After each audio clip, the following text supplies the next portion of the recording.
Hey guys, welcome back to Honeycomb. My name is Ko, and we're gonna be opening up a pair of sneakers. It is a collab sneakers.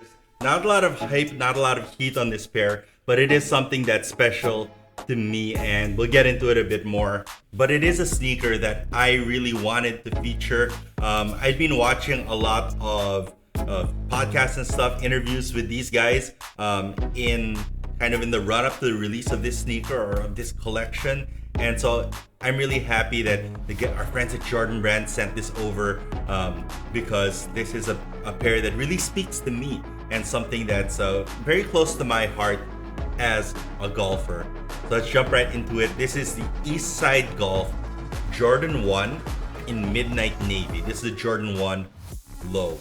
Now the box comes in this acetate plastic cover to protect the box.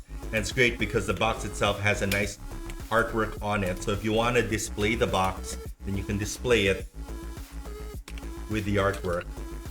Just lift this little tab and pull it out.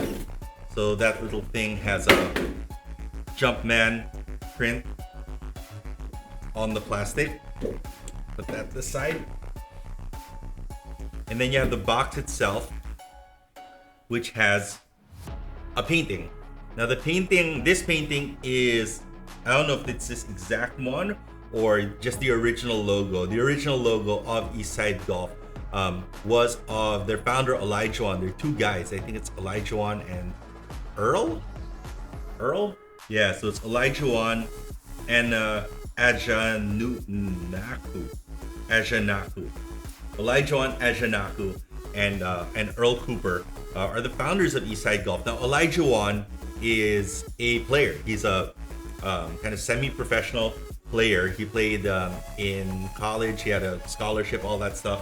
And kind of the mission of Eastside Golf is to grow the sport. So it's interesting to see how they're doing that and how a collaboration like this makes that possible. We start out with this special box with that painting of the logo, which is Elijah playing golf, this time in a competition where there are lots of people watching him take his drive. That painting wraps all the way around, all the way till you get to the side with the size tab, which says Jordan 1 Low SP Midnight Navy / Midnight Navy. You have the Jordan Jumpman logo and the Eastside Golf logo right there, and then a little bit of copper here on the little pull ring for opening up the box. Let's open it. Anything on the top? Nope. All right, so what we have here is a picture of red clay. Now, throughout the collection, red clay is an ongoing theme. These guys, they play golf in their home state of Georgia. And all the clay there, all of the dirt there is kind of this red color.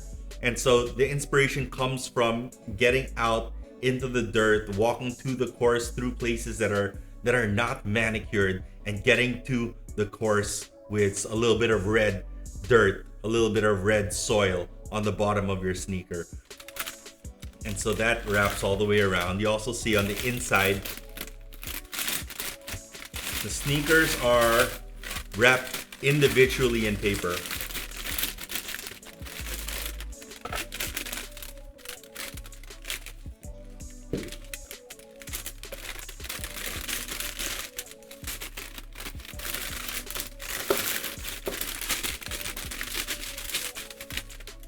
Alright, and then on the inside of the box you have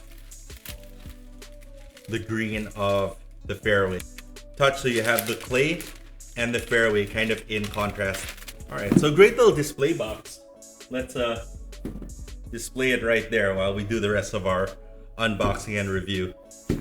So this is the Jordan 1 Low Eastside Golf. Now, are they golf shoes? They're not golf shoes. These are lifestyle shoes. So let's look at the sneakers. On the outsole, you have a translucent red outsole, and then I'm not sure if you can see that through the translucent outsole, through the red, you have the words on one sneaker, it says red, and the other side it says clay. So this is in tribute to that red clay in Georgia, ongoing theme for all of this collection. And so everywhere you go, you're bringing that red clay with you. Such a great story.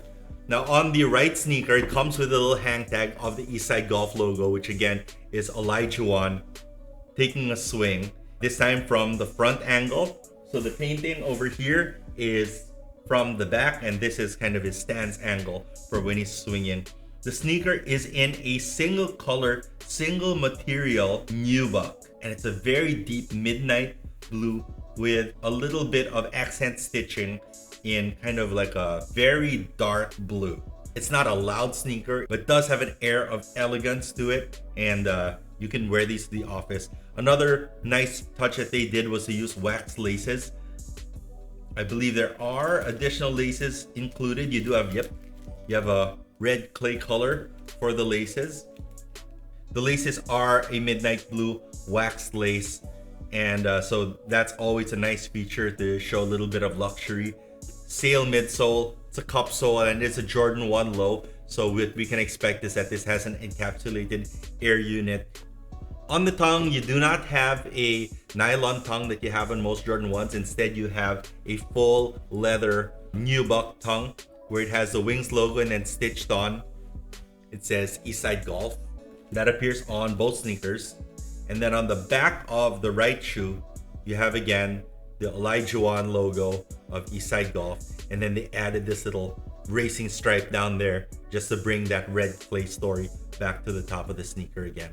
So as you get the back, you see that this is not a retro low OG, it's just a retro low SP, which is special project, which means that it doesn't have the back tab over here in the back. Instead, the bottom tab doesn't have a layered tab on top that has the Jordan logo.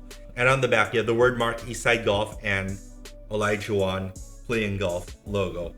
Oh, that's nice. So on the laces, both laces have gold aglets or lace tips, and kind of engraved into them is a Jumpman. And then the insoles, you can't remove them, but hopefully you can see inside. On one side, you have that red clay, and on the other side, you have the fairway or the green. The sock liner, the inside of this collar is done in kind of a navy blue, midnight navy satin, making this shoe special, making it feel something like something that you'd be proud wearing. Kind of speaks for who you are, where it can be a luxury and it can also be sneakers, it can also be Jordans. Another nice feature is that on this painting, Olajuwon is wearing the Jordan 4 Golf, I guess that would be. And again, this message of growing the game really resonates with me. You know, I started playing golf at a young age when I was, probably 8 or 9 years old. My grandfather taught me. And then when I was a teenager, I dropped off. I stopped playing. I got interested in other stuff. I got interested in art.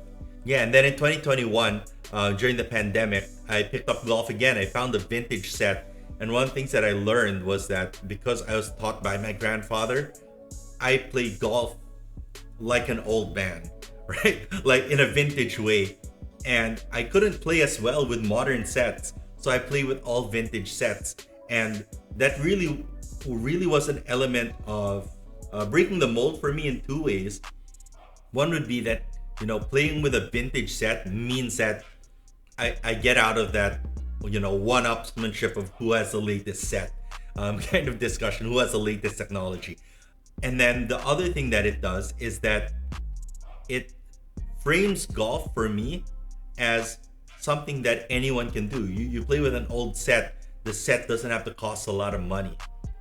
And that really opened my eyes to ways that the sport can open up to other people, that you can start playing golf for just a few thousand pesos. That's like $50, right?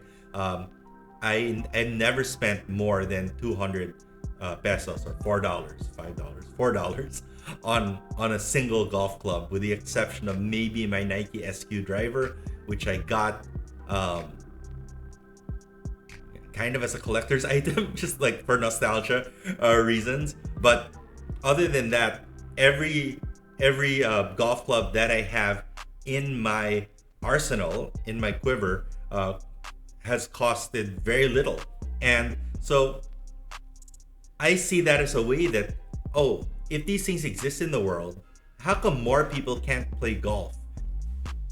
And you know, that's kind of the message of the guys over at Eastside Golf, where they say, how do you grow the game? You can't grow the game by selling to the same people over and over. you can't sell to existing golfers. You need to bring new people into golf. You know, there are a lot of things in golf that are really designed to make it feel exclusive, right? And exclusive is okay, exclusionary is not.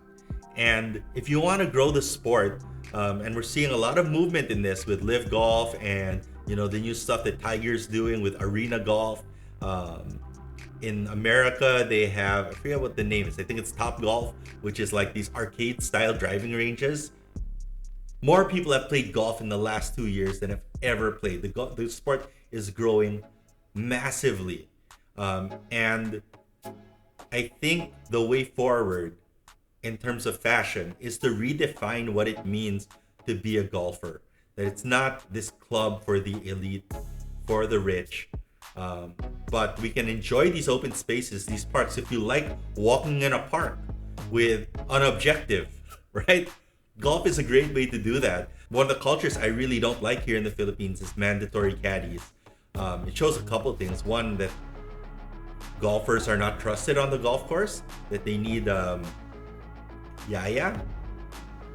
But the other thing is this, there's this thing that people say that you have to get a caddy so that the caddy will have a livelihood.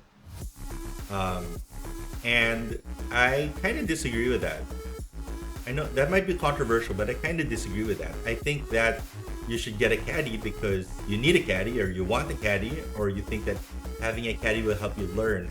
But automatically tacking on that fee that you have to pay to a caddy automatically makes the sport so much more expensive and cost prohibitive to a lot of people. And a lot of times those elements in golf become exclusionary. They don't let new people in. And we're in a period of time when we need to let new people in. Other countries, you don't have to pay for caddies. You can just play. So, I don't know. Actually, I do know. I don't like it. All right. Thank you so much for watching. I'd like to know your thoughts about golf. I really like how it's coming together with other culture, with basketball culture, with lifestyle, and it feels like a good fit. It's great that Jordan Brand is using their platform to elevate a message like this throughout culture. These I will not wear on the golf course. Maybe for some practice putting. I got some more serious golf shoes. We're gonna unbox those in another video. But these on a day-to-day basis are gonna be a great way to showcase how I feel about the sport, how I identify as a golfer, and how I don't look like the rest of you. That's just the reality. And Eastside Golf is doing a really good job. Now, really interesting to note is that Eastside Golf is a very young company. They've only been around 2 or 3 years. And here they are with a Jordan collab and a Jordan collection almost right away. Which shows a couple things. One, how close golf is to MJ's heart. And two, what an impact they're making in their community. Please do like and subscribe. Leave a comment. I wish you guys good luck, good health. Peace.